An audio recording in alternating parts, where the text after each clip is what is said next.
Good evening, dear students. Today we will learn about oral and maxillofacial surgery synopsis. So this is Dr. Monica from Invodent here there to discuss with oral and maxillofacial surgery concepts. So today we will try to understand the majority of important concepts from the subject oral and maxillofacial surgery. So when oral surgery is concerned, the major part of it is maxillofacial trauma. So when it comes to the maxillofacial trauma, so it may be a middle third fracture or mandibular fractures. So first let us try to understand the middle third fractures, then move on to the mandibular fractures. Alright, so today we will talk about trauma, maxillofacial trauma, and then we will discuss about TMJ ankylosis. So TMJ ankylosis is another major aspect from oral surgery. Then we will be discussing about normal simple extractions and impactions. And then we will discuss about osteomyelitis and osteoradionecrosis. We will discuss about cysts and tumors management. And then we will be discussing about orthognathic and pre-prosthetic surgeries.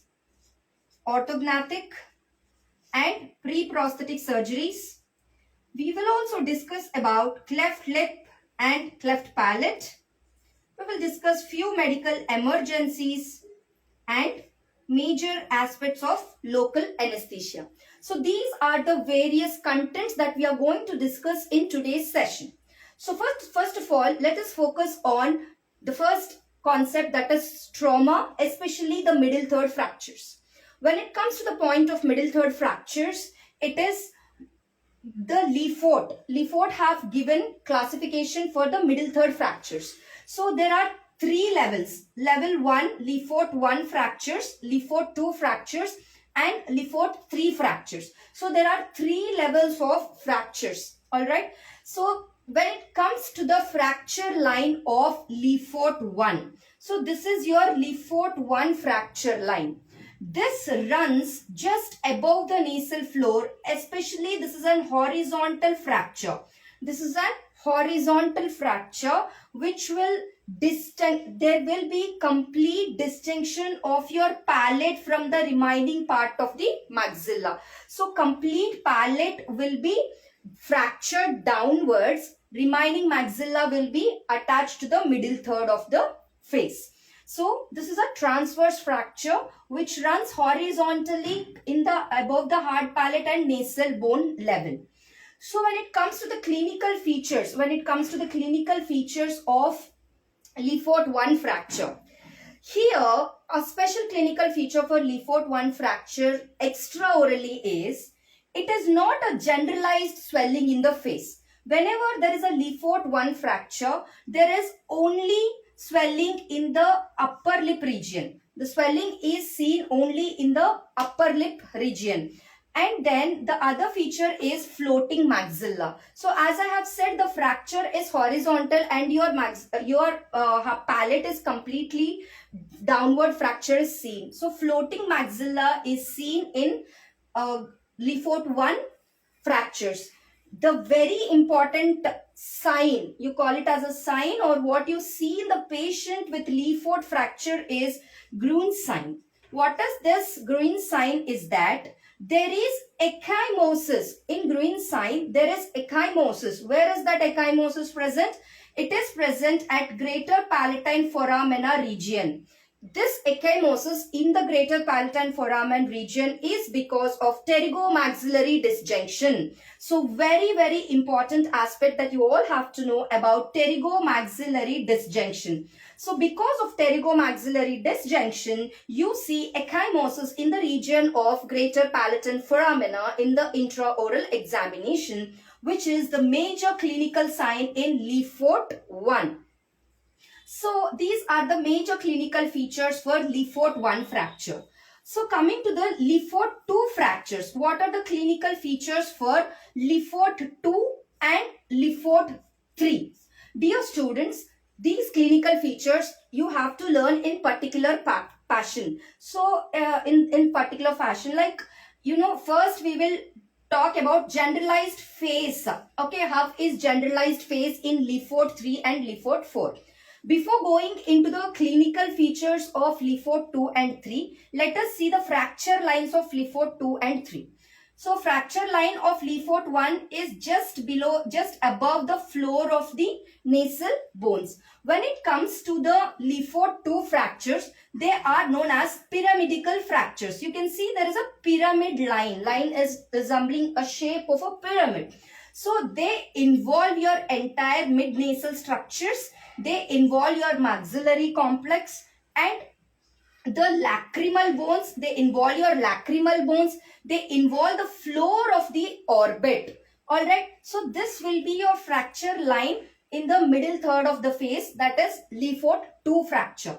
This Le Fort 2 fracture is also known as pyramidical fractures. Now going to the Le Fort 3 fracture lines. See dear students, there is a suture here which is known as frontozygomatic suture. We know this is a zygomatic bone, okay, zygomatic bone, and this is frontal bone. And there is a suture known as frontozygomatic suture. So your Le Fort 3 will extend from the frontozygomatic suture on the both sides and it will go to the nasofrontal region. This is your nasofrontal region. So until this high level, your Le Fort 3 will fracture. So what are the other areas? Lateral and medial aspects of the orbit also are involved along with the nasal bridge. So this is a very high level of middle third fracture. So they are the three levels: Le Fort 1, Le Fort 2 and Le Fort 3 fractures. So these are about the fracture lines, very important. When it comes to the clinical features, of Le Fort 2 and Le Fort 3. So we will talk face. What happens with the face? There is a generalized swelling. So it is common for both. This generalized swelling is common for both class Le Fort 2 and Le Fort 3. The face have a generalized swelling giving a moon-shaped appearance. Okay, a moon-shaped face. Okay.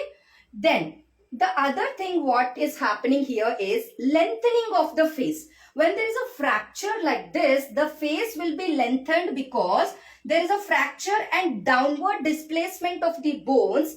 Downward and posterior displacement of the bones is seen. That's why there is downward fracture. Because of these fractures, there is lengthening of face, which is common for both again. So lengthening of face. And then comes your dish-shaped deformity. Okay, what is dish-shaped deformity? The concavity. So when there is an fracture, the bones what are there, which are the reason for the facial prominence, these bones are fractured and there is disc shape. There is concavity of the anterior facial surface because of the fracture of all the prominent bones. So that gives you a disc shaped deformity of the face, which is concave surfaces on the anterior region.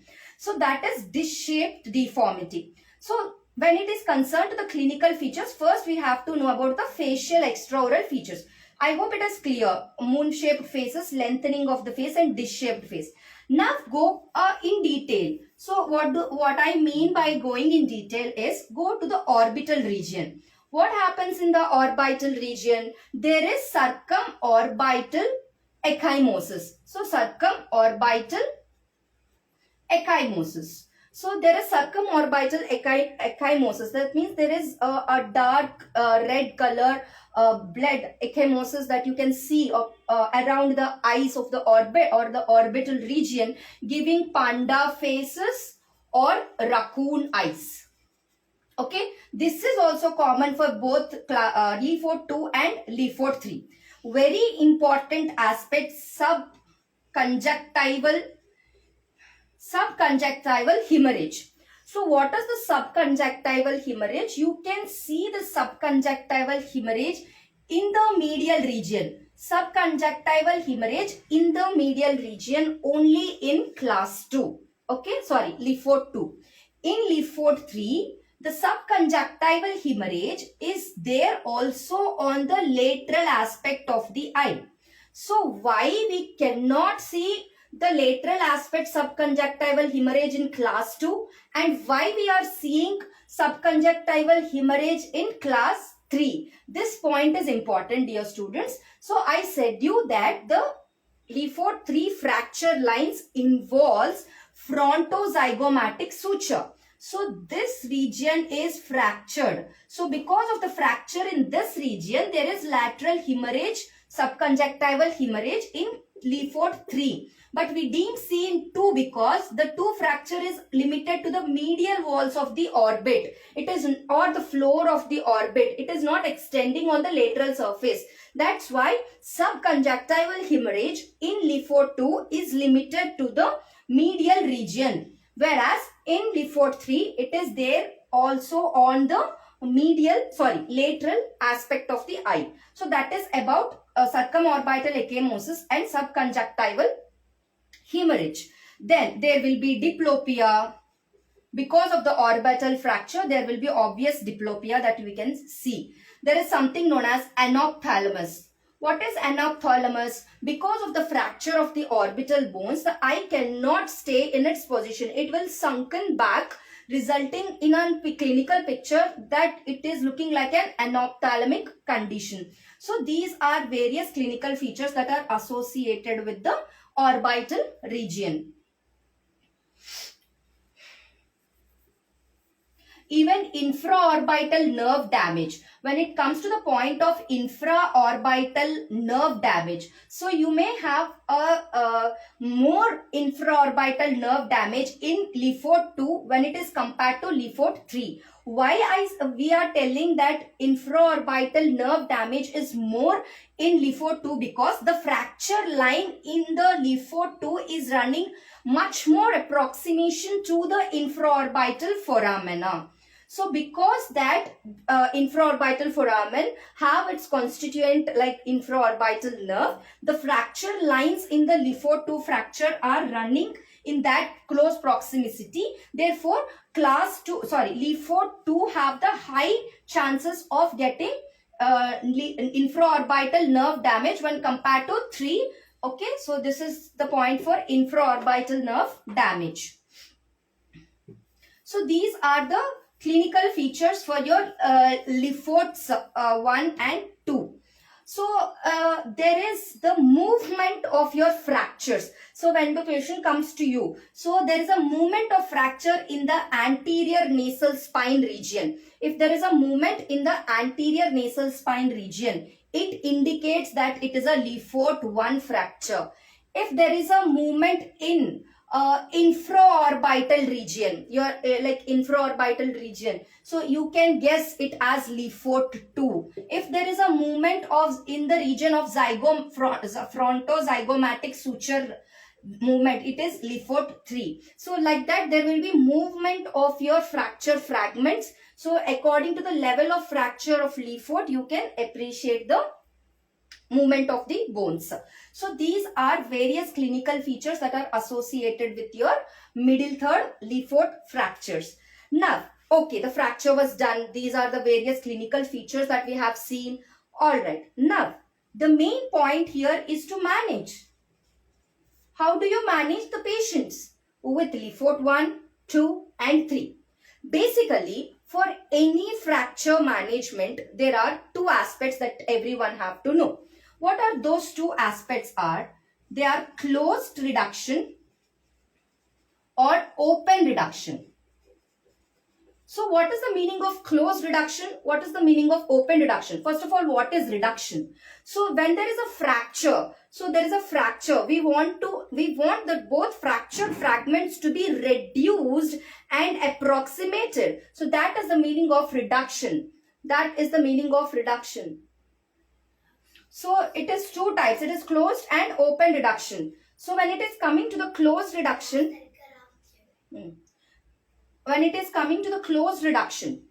what is the meaning of closed reduction is that without surgically opening the fractured site, properly. So, I'm live. Okay.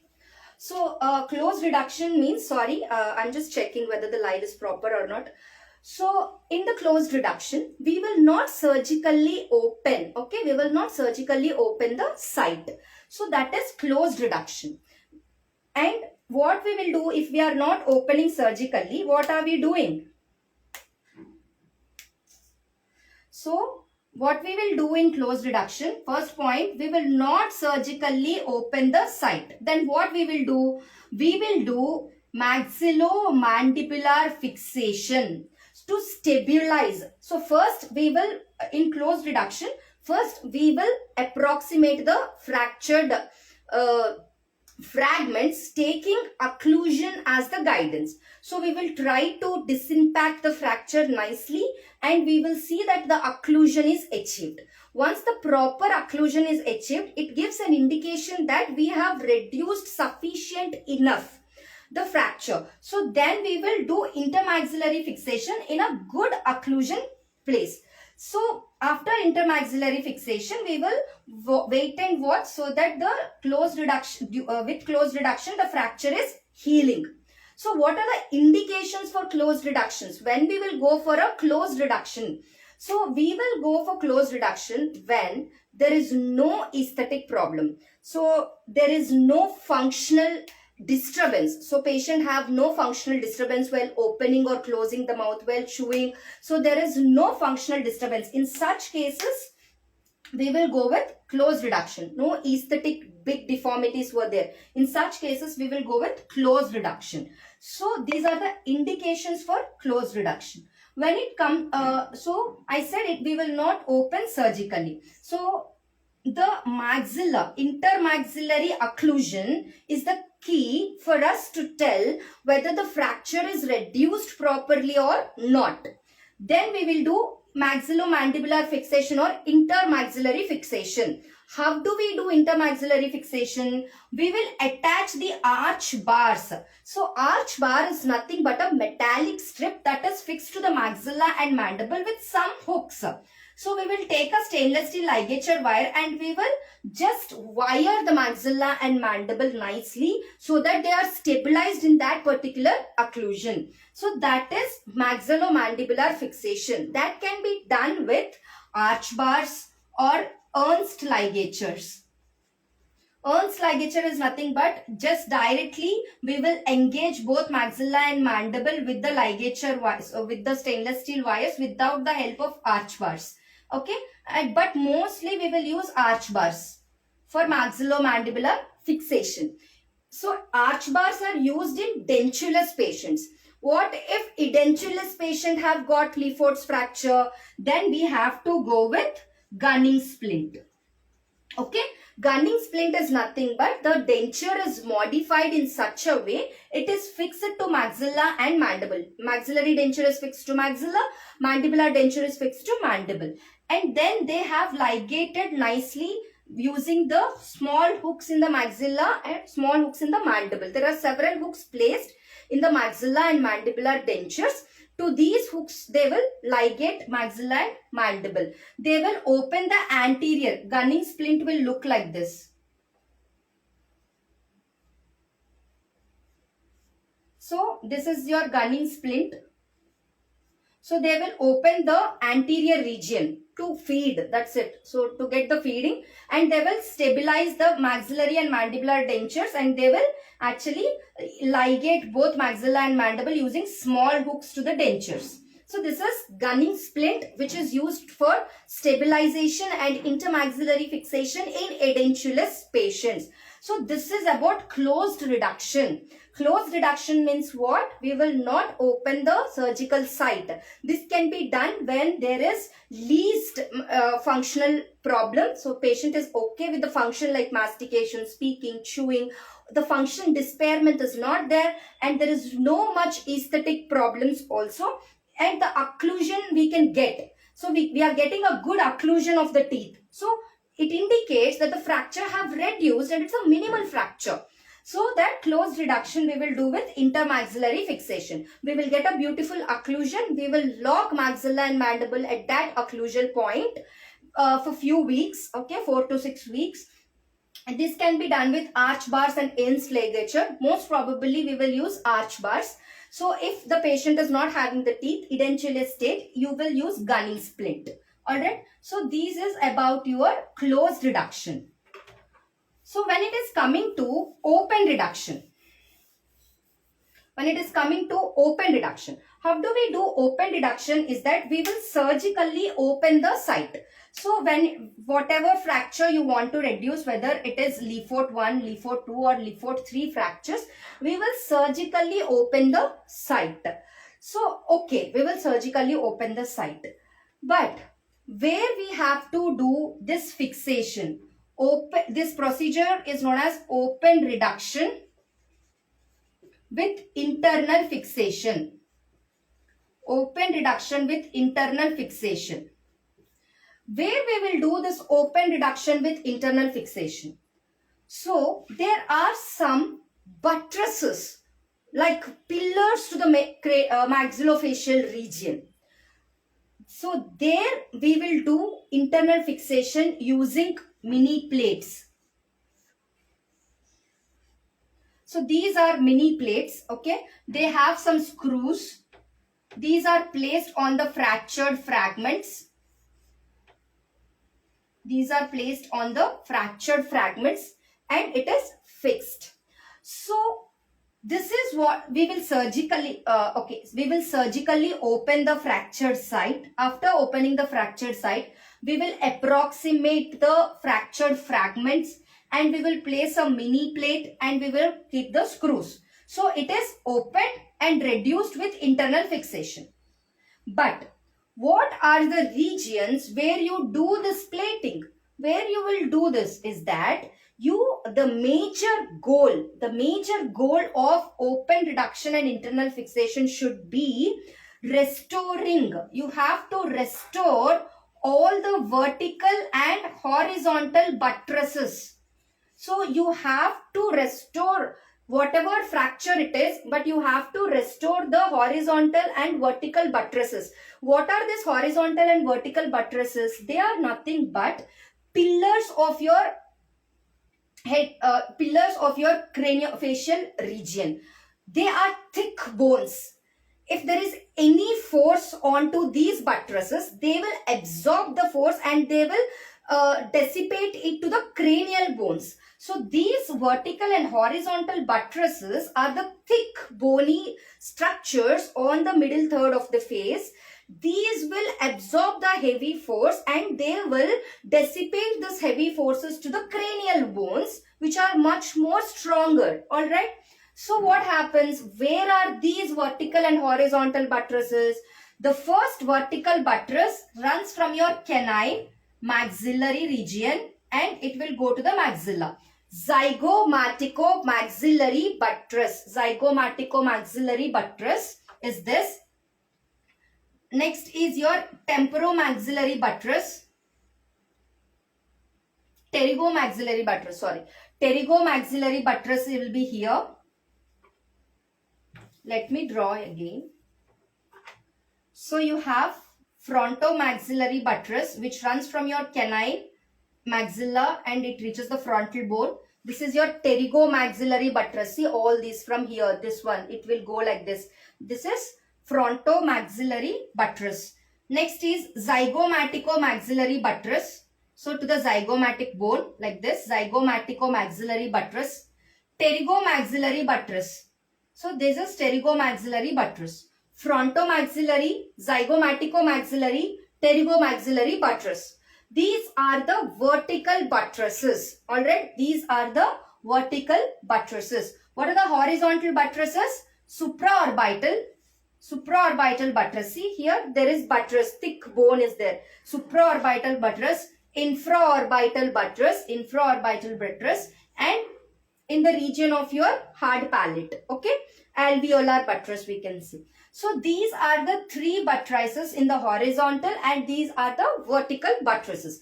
In these lines, wherever the fracture is there, you have to plate in these lines. Suppose there is a fracture here, Lefort 1 fracture. So you have to plate like this in such a way, 2 screws on one side of the fracture fragment, 2 screws on the other side of the fracture fragment. This is the alignment of your plate.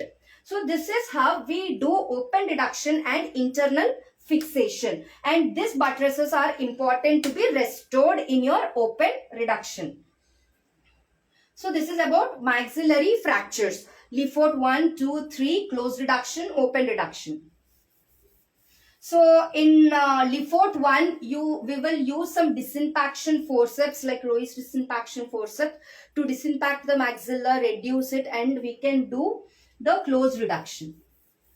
So that is about your Lefort fractures. So when there is a zygomatic fracture, we have seen some middle third fractures. Now we are seeing about zygomatic fractures.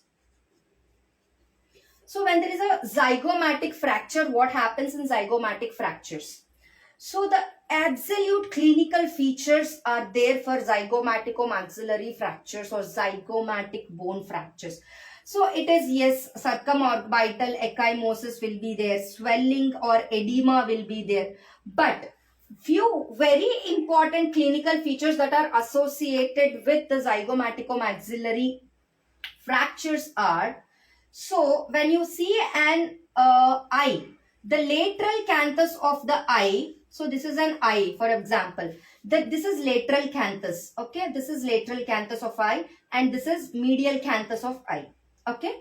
So in normal conditions, the lateral canthus of eye is placed high when compared to the medial canthus. But what happens in zygomatico-maxillary fractures is that this slant is lost. What happens? This lateral canthus will start drooping downwards. Why does this lateral canthus stop drooping downwards? Why is it drooping downwards? Because there is a reason for this. Because this zygomatic bone fracture at the level of frontozygomatic suture. This is frontal bone and this is your zygomatic bone. And there is a suture here, frontozygomatic suture. So if there is a fracture in this region of frontozygomatic suture, there is something known as Wittnall's tubercle very close to this. This is orbit. Wittnall's tubercle is there. To this Wittnall's tubercle, something that is suspensory ligament is attached. Suspensory ligament of Lockwood. So this suspensory ligament of Lockwood is disturbed. The Wittnall's tubercle is fractured here in this region. There is a fracture in frontozygomatic region and Wittnall's tubercle is affected, and suspensory ligament of Lockwood, which is a ligament which holds the orbit in its position, due to the fracture in this region, this ligament is also damaged. That's why the lateral eye is drooping down and your orbit is also losing its vertical position, because entire eye orbit structure is maintained by suspensory ligament of Lockwood, which is attached to the Wittnall's tubercle on the lateral aspect of the eye. Due to the fracture of frontozygomatic suture, in that particular region there is a fracture. That's why the lateral canthus of eye is dropping down. So this is the important feature of the zygomaticomaxillary bone fractures, clinical feature. If you see this lateral canthus is drooping down, there is some problem there. You will see subconjunctival hemorrhage in this case also. Dear students, another important thing is your retrobulbar hemorrhage. So when there is severe retrobulbar hemorrhage, so due to the orbital fractures or zygomatic severe fractures, there is retrobulbar hemorrhage. This retrobulbar hemorrhage increases the pressure, retrobulbar pressure. What happens? Increased compression of your infraorbital artery. So there is increased compression of your infraorbital artery. This is considered as a medical emergency. You need to decompress this immediately. Surgical decompression has to be done. This infraorbital artery compression may lead to blindness forever for the patient. So this is considered as a medical emergency in zygomaticomaxillary complex fractures. So we have to be very careful. So these are the major clinical features in your zygomatic bone fractures. So how do you treat? So there are several treatment modalities for your zygomatic arch fractures. So there are several treatment modalities. So when it is minimal fractures, there is absolutely no treatment required. You can observe the patient, give the soft diet, check the occlusion. So there is no treatment for minimal fractures. You can keep the patient under observation. There is something known as indirect reduction. What is this indirect reduction? We will not actually open the surgical site and do the internal fixation. This indirect reduction can be done by two approaches: Gillies temporal approach or Keen's intraoral approach. Gillies temporal approach is an extraoral approach. Keen's approach is an intraoral approach. In Gillies temporal approach, what we will do, we will give an incision in the preauricular region or above the auricular region. In the temporal region, we will give an incision. In the temporal region, we will elevate the flap. We will see there is a space which exists between temporalis muscle and temporalis fascia. So the space, the potential space between temporalis muscle and temporalis fascia. In this space, we will engage an elevator known as Bristow's elevator. So this Bristow's elevator, we will send between the temporalis muscle and temporalis fascia, and we will go below the zygomatic arch and we will reduce the fracture lines. This is Bristow's elevator. There is two-handed elevator also, Roy's elevator we can use. So this is Gillies extraoral approach to reduce the zygomatic bone fractures.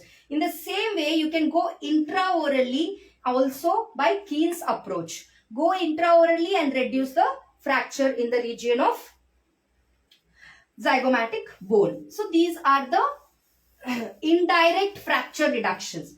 Direct fracture reduction means we will surgically open the zygomatic bone and we will place a plate on it and two screws on the either side of the fractured fragment. So that is about zygomatic fractures. There is something known as condylar fractures now. So the condylar fractures are different types. So for example, this is your condylar head and this is your neck and this is the fracture. This is simple condylar fracture. There is something known as deviation condylar fracture. So it is deviated from its path of alignment. Deviated condylar fracture. So this completely, it is dislocated. Dislocated condylar fractures. So whatever the fracture is, whether it is a simple condylar fracture, deviated condylar fracture, dislocated medially or dislocated laterally. So we need to address the condylar fractures. So what is the management of condylar fracture? What is the important approach? Preauricular approach. So we will go for preauricular approach. We will see that the condyle is nicely visible and we will reduce the fracture and we will do the plating. Okay, we will reduce the fracture segments. So this is preauricular approach. Retromandibular approach is the internal approach for this condylar fracture reduction. So when it comes to the point of mandibular fractures other than condyle, so we are done with the condyle.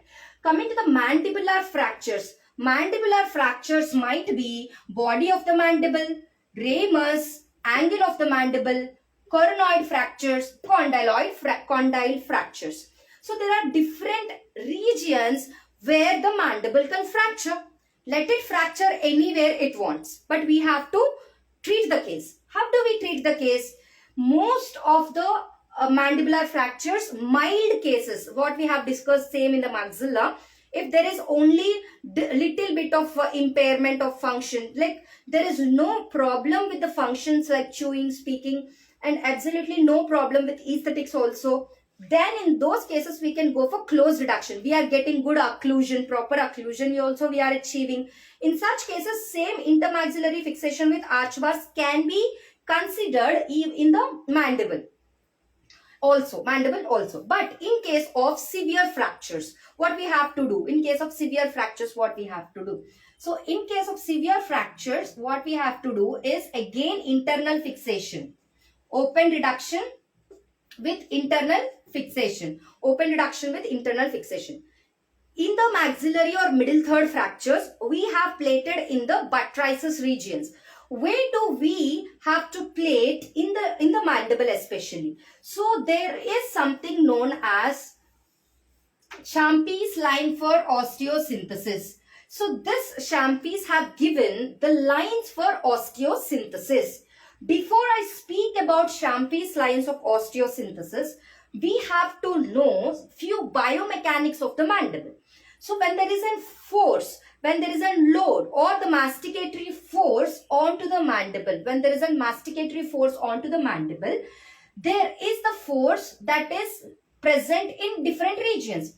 So this is the upper border of the mandible. This is the lower border of the mandible. Okay. So in entire upper border of the mandible, you will have tensile stresses. So there is tensile stresses. In the entire upper border of the mandible, we will have tensile stresses. In the entire lower border of the mandible, we have compressive stresses.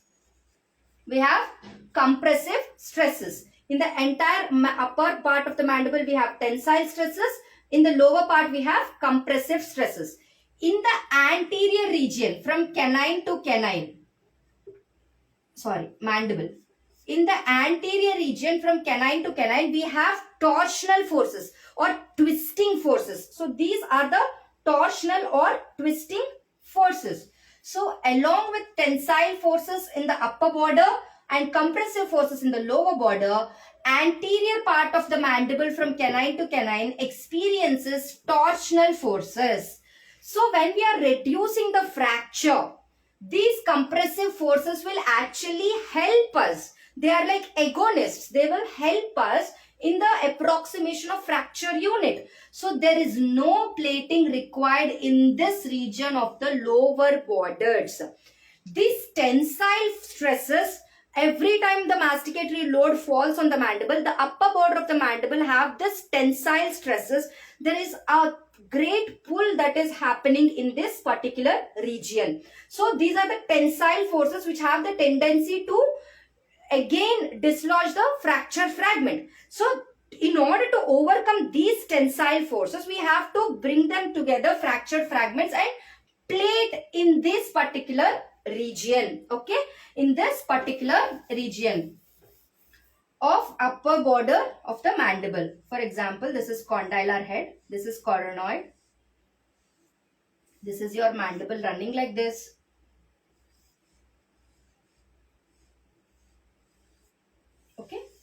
So what I am telling is that there is upper and lower border.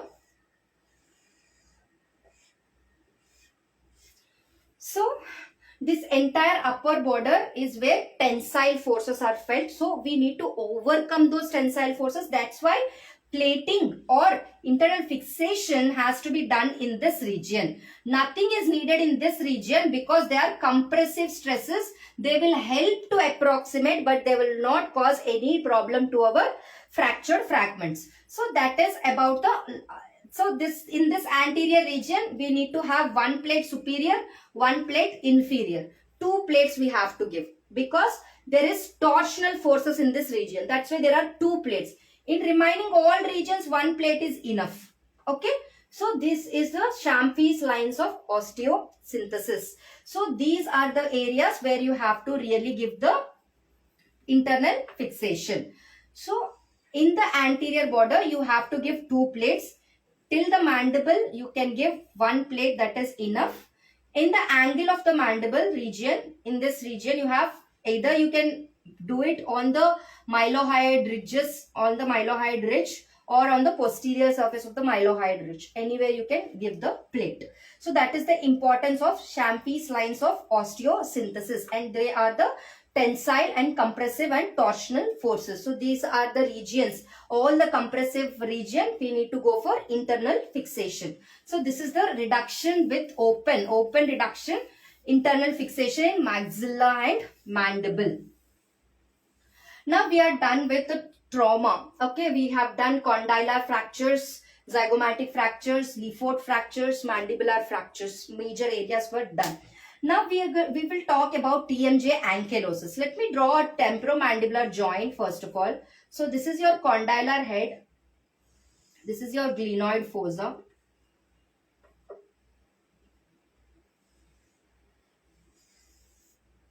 This is your articular disc. And this is your capsule. Okay. So now this is glenoid fossa, articular disc, condylar head, capsule. Now the TMJ ankylosis, Schwann have given 4 classifications for the TMJ ankylosis. What are the classifications? What is the classification given by Schwann is that there are 4 types in this. The first one is that there is a fibrous bands. So there are just fibrous bands from the glenoid fossa to the condylar head. So these are the fibrous bands. Okay. Now that is first class in the Schwann's classification of TMJ ankylosis. So there are just fibrous bands which are present. Now in the second grade of TMJ ankylosis, we will see that there is some sort of union that is taking place in the anterior region of the TMJ joint. It is not completely, but it is starting. When it comes to the third one, you can see a bony ridge. The ridge of the bone, like a bony ridge which is being formed like a block. In the fourth class, there is a complete bone block is there. The architecture of the joint is completely lost. The architecture of joint is completely lost, and there is complete fusion of the condylar head to the glenoid fossa, resulting in a complete ankylosis. So this is the classification given by Schwann. Now, how do we treat this ankylosis? Before going into the treatment, you have to know few clinical features. What are those important clinical features is that first thing, the jaw will deviate to the affected side. The lower jaw, the chin will deviate to the affected side. If right side the TMJ is affected, the jaw will be deviated to the right side only. If there is bilateral ankylosis, the mandible is completely retrognathic. Retrognathic mandible is seen. The mandible is completely retrognathic. So retrognathic mandible is seen in case of bilateral ankylosis. Retrognathic mandible is seen. Now, in cases where retrognathic bird-shaped face also is seen. So these are the features of bilateral ankylosis. So now we have to treat this case. How do we treat this case? So there is something known as Caban's protocol. So in Caban's protocol, I will try to explain the management of TMJ ankylosis parallelly along with the Caban's protocol. So now, if we take Caban's protocol, there are 7 steps in Caban's protocol. The first step is surgical aggressive resection. So there is aggressive resection of the bony block that is being formed from the glenoid fossa to the condylar head. So this is the first step. Okay, first step in Caban's protocol is to surgically remove the entire block that is formed. Okay, so that is the first step in Caban's protocol. First step is surgical removal, aggressive surgical removal of the entire piece. Okay. Next, second step is ipsilateral removal of the coronoid bone along with the attached muscles.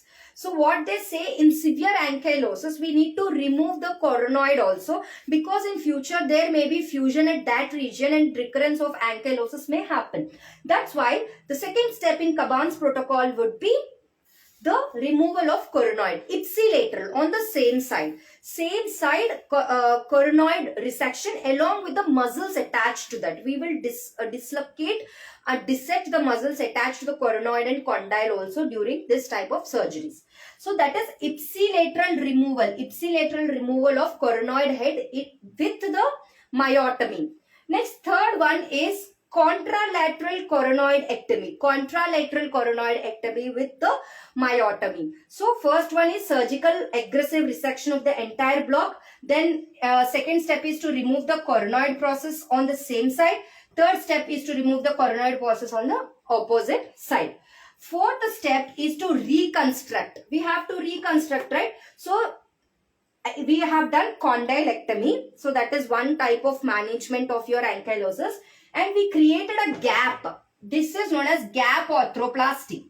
So this is creation of gap from the ramus of the mandible to the glenoid fossa. This gap creation is known as gap arthroplasty. So condylectomy, gap arthroplasty, interpositional arthroplasty. These are the 3 surgical techniques we do for management of ankylosis. So in Caban's protocol also we are doing the same. We have resected, created the gap. So now the fourth Caban's protocol is to reconstruct the mandibular ramus. How do we reconstruct? We will take costochondral grafts. So we will take ribs. Okay. The costochondral graft we will take and we will graft it here. So this is the costochondral graft, rib. Okay. This is cartilaginous head and this is the rib, bony rib. Before doing that, before doing this grafting is the 5th step. 4th step, we have to do lining of the glenoid fossa. So this is glenoid fossa, right? We will line the temporomandibular joint. The new lining to the temporomandibular joint is the 4th step. I'm sorry. The first step is aggressive resection of the entire chunk of ankylosed bone. Second step is ipsilateral coronoid ectomy with myotomy.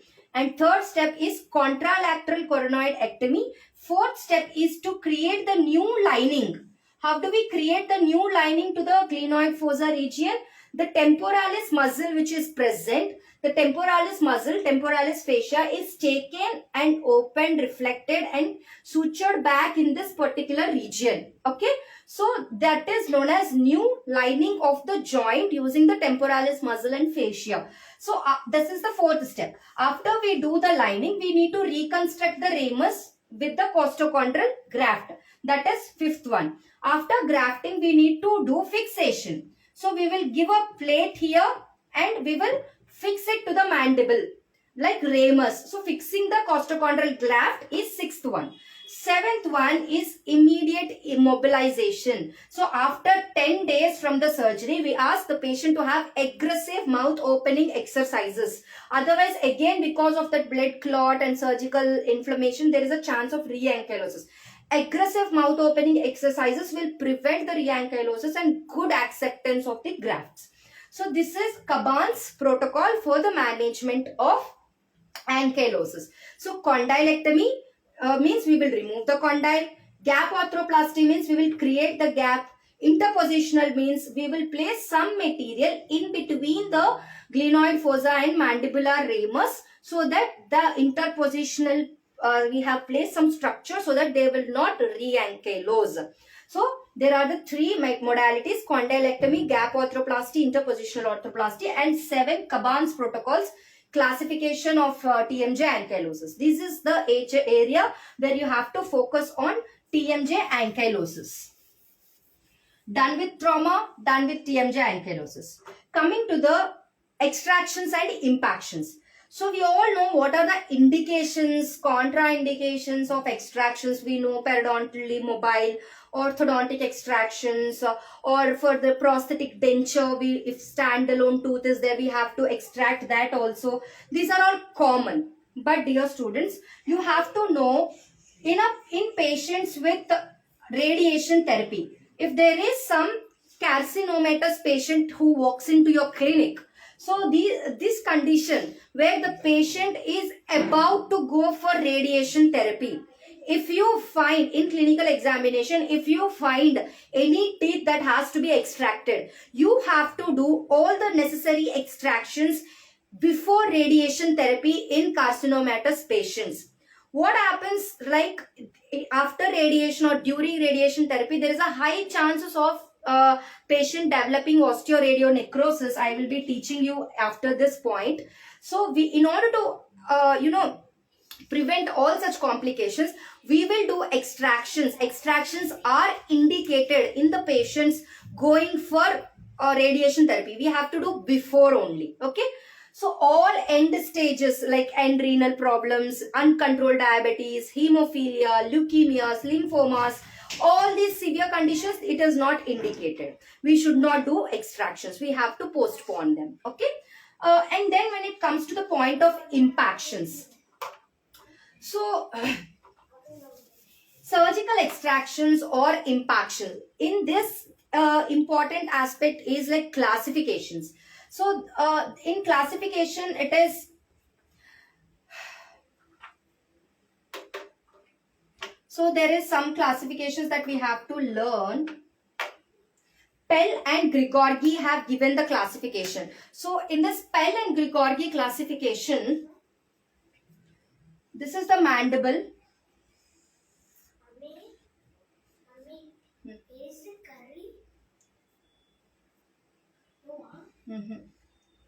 This is the mandible.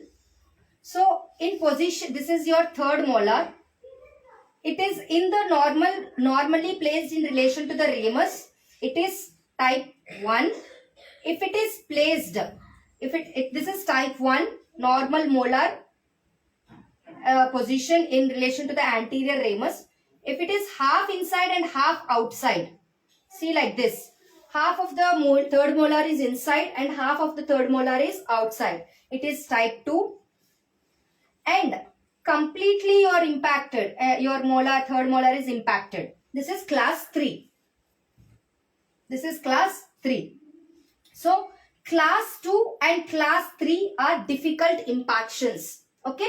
This is in relation to the anterior ramus. What is the other classification by Pell and Grigorgi is that type A, B and C. That is, so with the adjacent molar, this is the adjacent molar. This is the bone level, this is the adjacent molar.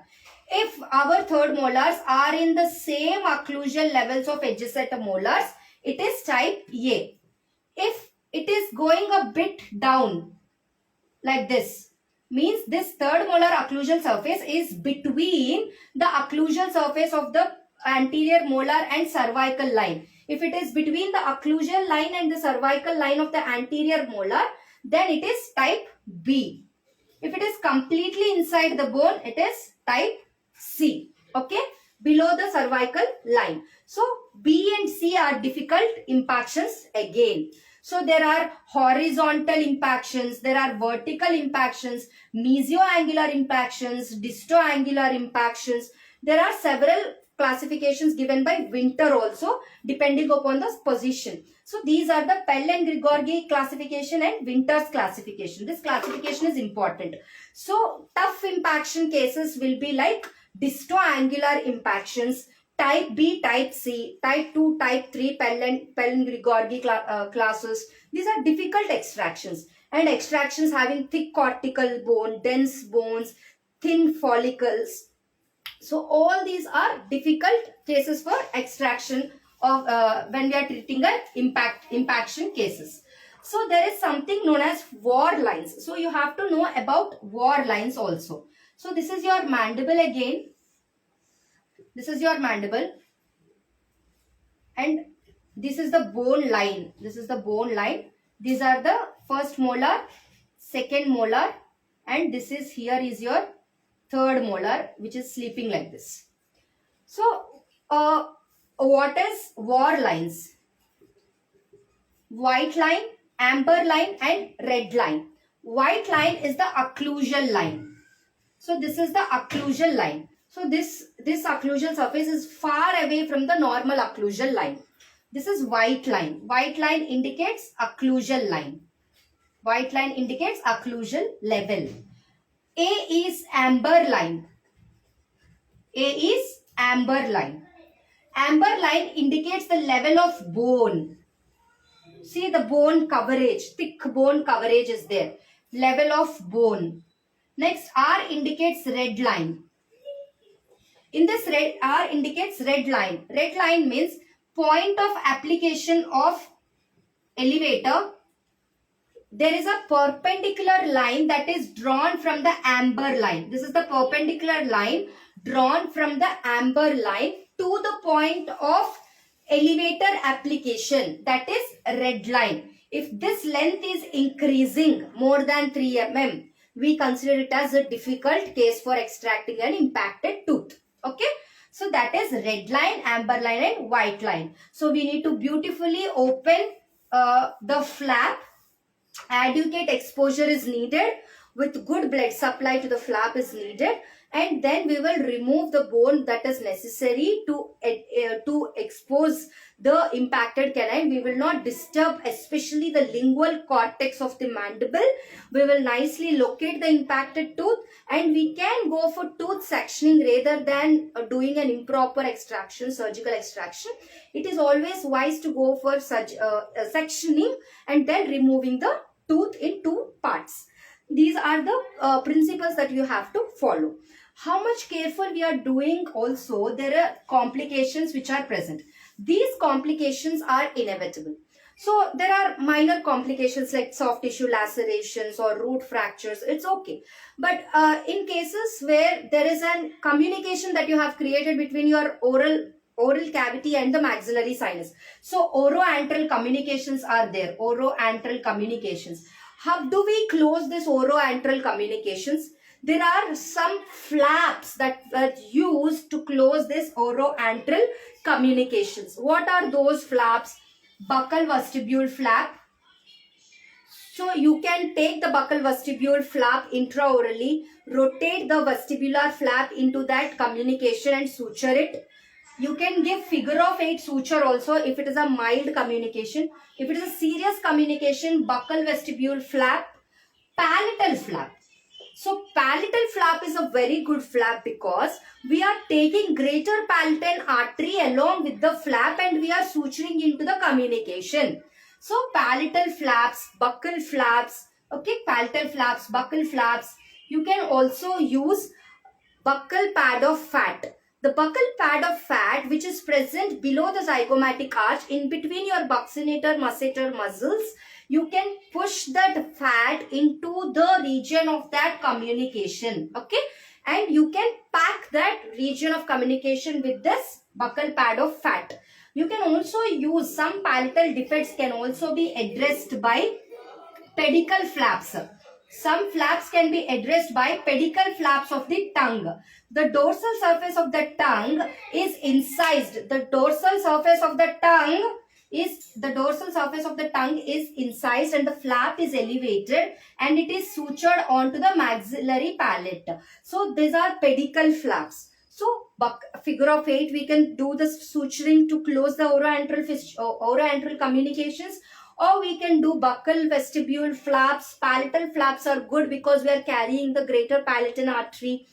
and there are some buccal pad of fat that can actually flow into the oroantral communication, block the communication, and there are pedicle grafts from the dorsal surface of the tongue which are elevated and inserted on the palatal defects. This is how you reduce the communication that we have created accidentally. So there is something known as the missing of your fractured tooth root stumps or tooth.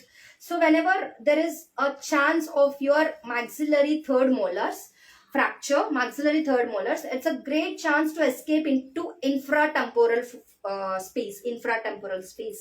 If it is maxillary first molars or canines, it may have the chances of into maxillary sinus. And in the lower mandibular molars, there is a if there is a chance of missing of the tooth escaping into the submandibular space. So they are extractions and impactions. Now coming to osteomyelitis. Osteomyelitis is nothing but infection to the bone.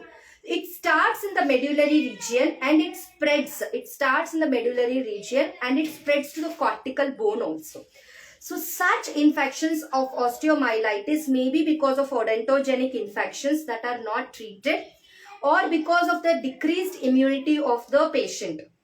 Anything can lead to the osteomyelitis infections. When it comes to osteoradionecrosis is necrosis of the bone and irradiated bone in cases where there is bone irradiation. Okay, in cases where there is excessive exposure to the radiation, irradiated bones. What happens in the radiation cases is that the osteocytes what are there, bone forming cells are like osteoblasts.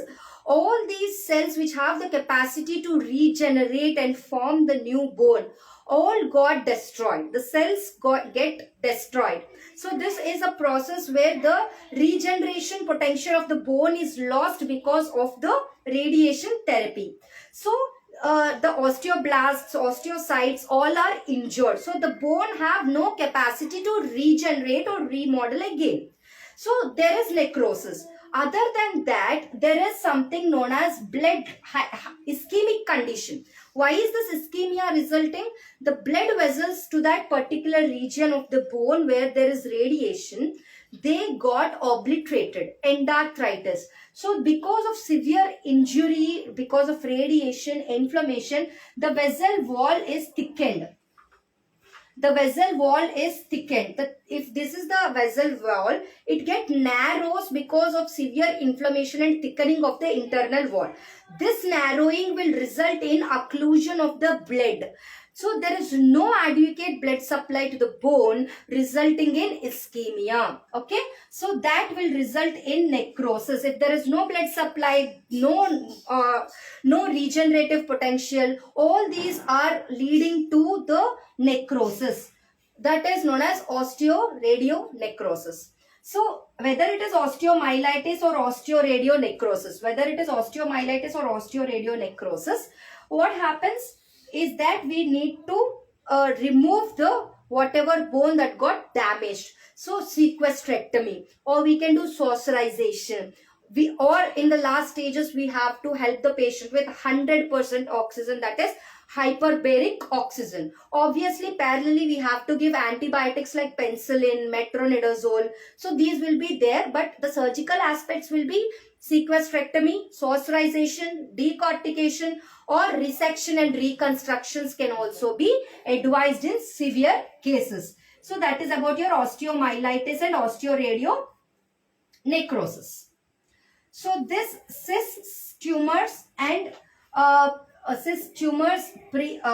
orthognathic surgeries and pre-prosthetic surgeries, cleft lip and palate, medical emergencies and local anesthesia. So when it comes to the management of cysts and tumors, so first let us talk about cyst. Cyst can be managed by marsupialization, enucleation and like curettage also. So we will discuss about these contents in our upcoming live session. Thank you for staying so nice. So tomorrow we will continue. with the contents like cysts and tumors, pre-prosthetic and orthognathic surgery, CLCP, local anesthesia and medical emergency. We will continue in the next class.